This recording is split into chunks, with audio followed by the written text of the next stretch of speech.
नमस्कार मेरे प्यारे बच्चों। आज हम एनसीईआरटी बुक का 3rd चैप्टर का अगला पार्ट पढ़ते हैं। हिटलर का किस तरह यहूदियों पर अत्याचार हुआ और किस तरह यहूदियों को गैस चैम्बरों में ले जाकर उनको मौत के घाट उतारा गया, किस तरह उनकी इस बस्तियों को बार बार उनको सफाया किया गया, किस तरह से उन पर दमनकारी नीतियाँ लागू की गई। आइए हम पढ़ते हैं आगे। यहूदियों को जमीन का मालिक बनने की मनाही थी। ये लोग मुख्य रूप से व्यापार और धन उधार देने का धंधा करके अपना गुजारा चलाते थे। वे बाकी समाज से अलग बस्तियों में रहते थे जिन्हें घेटा यानी दबड़ा कहा जाता था। नस्ल संहार के जरिए ईसाई बार बार उनका सफाया करते रहते थे। उनके खिलाफ जब तक संगठित हिंसा की जाती थी और उन्हें उनकी बस्तियों से खदेड़ दिया जाता था, लेकिन ईसाइयत ने उन्हें बचने का एक रास्ता फिर भी दिया हुआ था। यह धर्म परिवर्तन का रास्ता था। आधुनिक काल में बहुत सारे यहूदियों ने ईसाई धर्म अपना लिया और जानते बूझते हुए जर्मन संस्कृति में ढल गए। लेकिन यहूदियों के प्रति हिटलर की घृणा तो नस्ल के छद्म वैज्ञानिक सिद्धांतों पर आधारित थी। इस नफरत में यहूदी समस्या का हल धर्मांतरण से नहीं निकल सकता था। हिटलर की दृष्टि में इस समस्या का सिर्फ एक ही हल था, यहूदियों को पूरी तरह खत्म कर दिया जाए। तो ये थी हिटलर की व्यवस्था। यहाँ पे एक और दिया गया है एक वक्तव्य हिटलर का ही। पृथ्वी को लगातार राज्यों के बीच बांटा जा रहा है और उनमें से तो कई महाद्वीप जितने बड़े हैं। ऐसे युग में हम किसी ऐसी विश्व शक्ति की बात नहीं सोच सकते जिसका राजनीतिक मात्र देश केवल 500 वर्ग किलोमीटर यानी बाह्यात से क्षेत्रफल में सिमटा हुआ हो।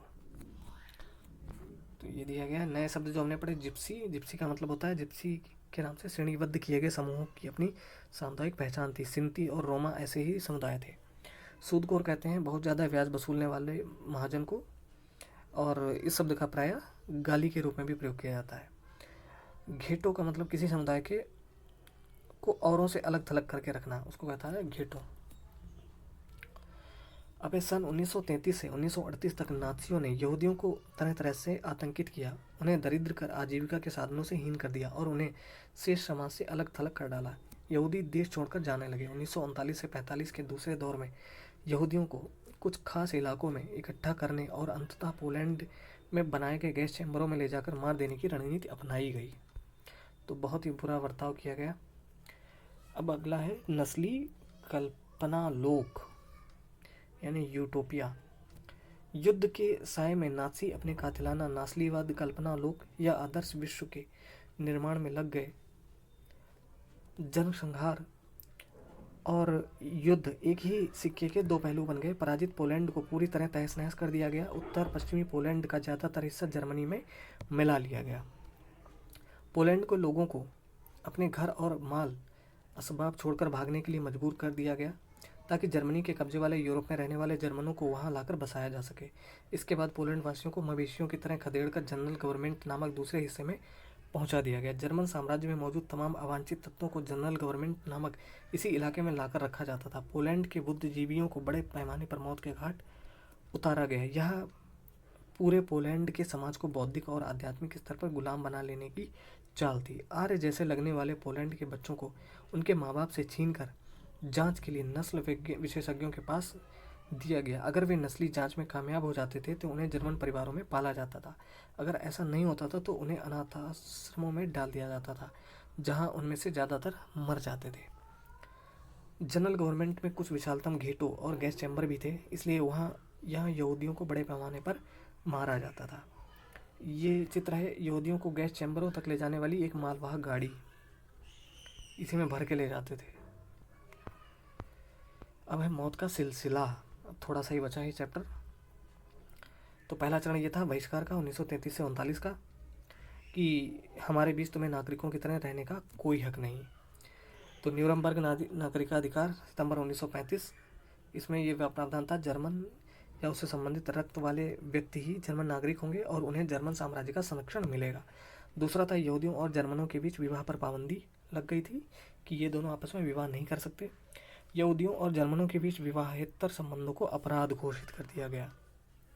यहूदियों द्वारा राष्ट्रीय ध्वज फहराने पर पाबंदी लगा दी गई, यानी ये अपना झंडा भी नहीं फहरा सकते। अगर पार्क में कोई बेंच रखी होती थी वो केवल आर्यों के लिए होती थी, यहूदियों के लिए नहीं या दूसरे लोगों के लिए नहीं होती थी। अन्य कानूनी उपाय यहूदियों का यहूदी व्यवसायों का बहिष्कार किया गया, सरकारी सेवाओं में से निकाल दिया गया, यहूदियों की संपत्ति की जब्ती की गई और उनको बेच दिया गया। इसके अलावा नवंबर 1938 में एक जनसंहार में यहूदियों की संपत्तियों को तहस नहस किया गया, लूटा गया। इनके घरों पर हमले, यहूदी प्रार्थना घर जला दिए गए और उन्हें गिरफ्तार किया गया। इस घटना को नाइट ऑफ ब्रोकन ग्लास के नाम से याद किया जाता है। ये चित्र है। इस संकेत पट में ऐलान किया जा रहा है कि उत्तरी समुद्र स्नान क्षेत्र यहूदियों से मुक्त है। एक और चित्र यहाँ पे दिया गया है। मेरे पास बेचने के लिए बस यही है। गेटों के लोगों के पास जीने का कोई रास्ता नहीं बचा था। दूसरा चरण था दड़वाबंदी 1940 से 44 तक।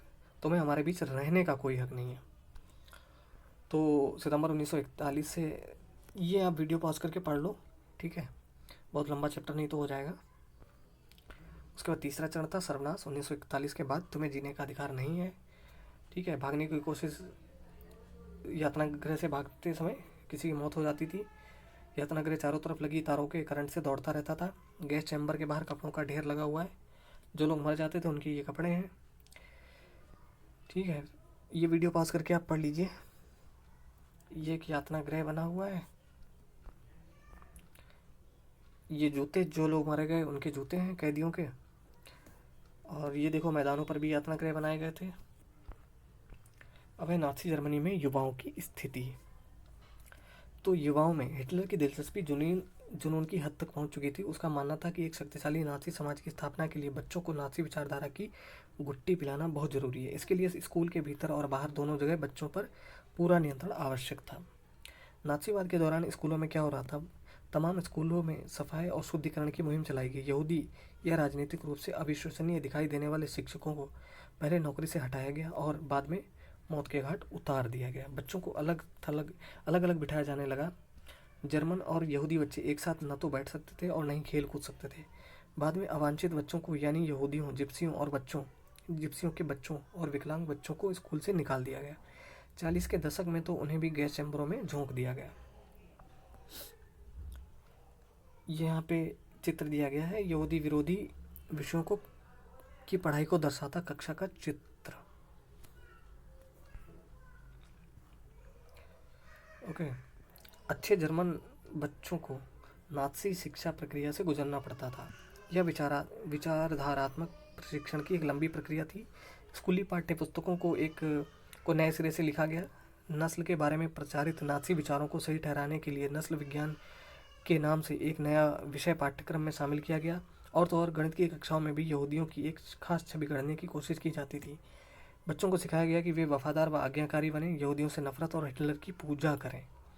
खेल कूद के जरिए भी बच्चों में हिंसा और आक्रामकता की भावना पैदा की जाती थी। हिटलर का मानना था कि मुक्केबाजी का प्रशिक्षण बच्चों को फौलादी दिल वाला, ताकतवर और मर्दाना बना सकता था। जर्मन बच्चों और युवाओं को राष्ट्रीय समाजवाद की भावना से लैस करने की जिम्मेदारी युवा संगठनों को सौंप दी गई। 10 साल की उम्र के बच्चों को युंग फोक में दाखिल करा दिया जाता था। 14 साल की उम्र में सभी लड़कों को नाज़ियों के युवा संगठन हिटलर यूथ की सदस्यता लेनी पड़ती थी। इस संगठन में वे युद्ध की उपासना, आक्रामकता व हिंसा, लोकतंत्र की निंदा और यहूदियों, कम्युनिस्टों, जिप्सियों व अन्य अवांछितों से घृणा का सबक सीखते थे।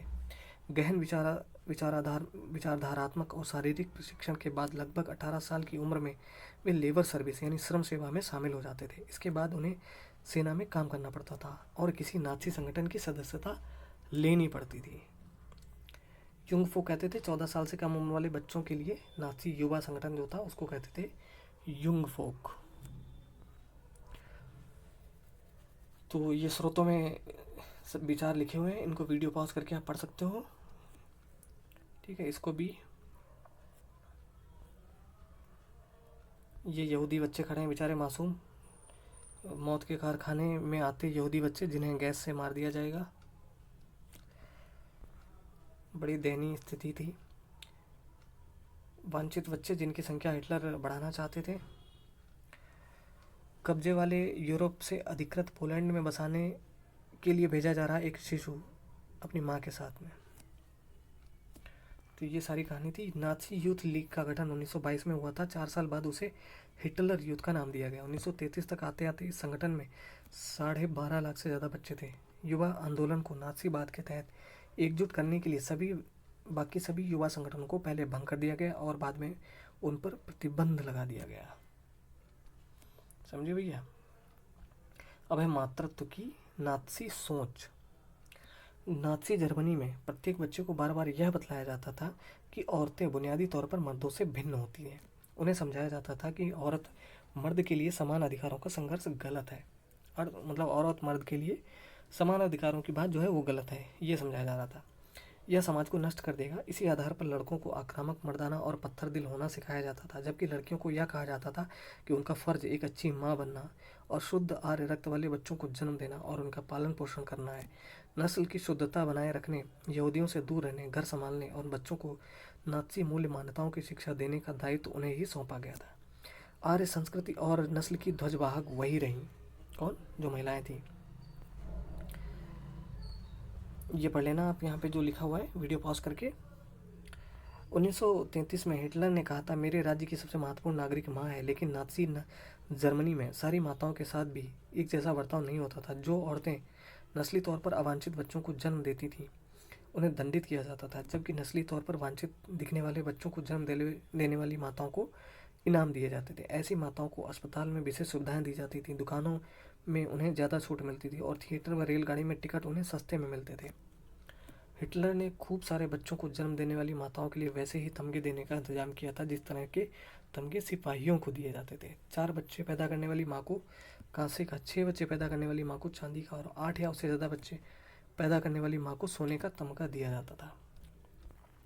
निर्धारित आचार संहिता का उल्लंघन करने वाली आर्य औरतों की सार्वजनिक रूप से निंदा की जाती थी और उन्हें कड़ा दंड दिया जाता था।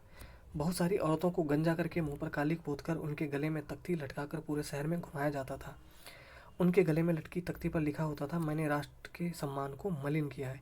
इस आपराधिक कृत्य के लिए बहुत सारी औरतों को न केवल जेल की सजा दी गई बल्कि उनसे तमाम नागरिक सम्मान और उनके पति व परिवार भी छीन लिए गए।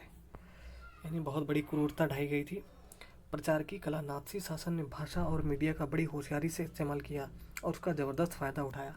उन्होंने अपने तौर तरीके को बयान करने के लिए जो शब्द ईजाद किए वे न केवल भ्रामक बल्कि दिल दहला देने वाले थे। नाज़ियों ने अपने अधिकृत दस्तावेजों में हत्या या मौत जैसे शब्दों का भी इस्तेमाल नहीं किया। सामूहिक हत्याओं को विशेष व्यवहार, अंतिम समाधान, यूथनेजिया, चयन और संक्रमण मुक्ति आदि शब्दों से व्यक्त किया जाता था।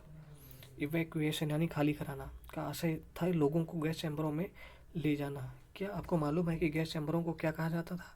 उन्हें संक्रमण मुक्त क्षेत्र कहा जाता था। गैस चैम्बर स्नानघर जैसे दिखाई देते थे और उनमें नकली फव्वारे भी लगे होते थे। शासन के लिए समर्थन हासिल करने और नाज़ी विश्व दृष्टिकोण को फैलाने के लिए मीडिया का बहुत सोच समझकर इस्तेमाल किया गया। नाज़ी विचारों को फैलाने के लिए तस्वीरों, फिल्मों, रेडियो पोस्टरों, आकर्षक नारों और इश्तिहारी पर्चों पर खूब सहारा लिया जाता था। पोस्टरों में जर्मनों के दुश्मनों की रटी रटाई छवियां दिखाई जाती थी, उनका मजाक उड़ाया जाता था, उन्हें अपमानित किया जाता था, उन्हें शैतान के रूप में पेश किया जाता था। समाजवादियों और उदारवादियों को कमज़ोर और पथभ्रष्ट तत्व के रूप में प्रस्तुत किया जाता था। उन्हें विदेशी एजेंट कहकर बदनाम किया जाता था। प्रचार फिल्मों में यहूदियों के प्रति नफरत फैलाने पर जोर दिया जाता था। द एटर्नल ज्यू यानी अक्षय यहूदी इस सूची की सबसे कुख्यात फिल्म थी। परंपरा प्रिय यहूदियों को खास तरह की छवियों में पेश किया जाता था। उन्हें दाढ़ी बढ़ाए और काफ्तान यानी चोगा पहने दिखाया जाता था, जबकि वास्तव में जर्मन यहूदियों और बाकी जर्मनों के बीच कोई फ़र्क करना असंभव था, क्योंकि दोनों समुदाय एक दूसरे से काफ़ी घुले मिले हुए थे। उन्हें केचुआ, चूहा और कीड़ा जैसे शब्दों से संबोधित किया जाता था। उनकी चाल ढाल की तुलना कुतरने वाले ससुंदरी जीवों से की जाती थी। नाज़ीवाद में लोगों के दिलो दिमाग पर गहरा असर डाला। उनकी भावनाओं को भड़का कर उनके गुस्से और नफरत को अवांछितों पर केंद्रित किया गया। इसी अभियान से नाज़ीवाद का सामाजिक आधार पैदा हुआ। नाज़ियों ने आबादी के सभी हिस्सों को आकर्षित करने के लिए प्रयास किए। पूरे समाज को अपनी तरफ आकर्षित करने के लिए उन्होंने लोगों को इस बात का एहसास कराया कि उनकी समस्याओं को सिर्फ नाज़ी ही हल कर सकते हैं। तो यहूदियों पर हमला करता है एक नाज़ी पोस्टर, इसके बारे में लिखा है, अब है जर्मन किसान तुम सिर्फ हिटलर के हो क्यों। ये पढ़ लेना आप, यहाँ पे क्या लिखा हुआ है वीडियो पॉज करके। अब है कुछ महत्वपूर्ण तिथियाँ। ये नाजीवाद का पोस्टर है, आर्बिएटर। हिटलर 20 के दशक का एक नाजी पोस्टर। इसमें वोट मांगा जा रहा है। कुछ महत्वपूर्ण तिथियां: 1 अगस्त 1914 को क्या हुआ? प्रथम विश्व युद्ध की शुरुआत हुई थी। 9 नवंबर 1918 को जर्मनी ने घुटने टेक दिए, युद्ध समाप्त हो गया था 1918 में, प्रथम विश्व युद्ध। और वाइमर गणराज्य की स्थापना का ऐलान कर दिया गया था इसी 9 नवंबर को ही। फिर 28 जून 1919 में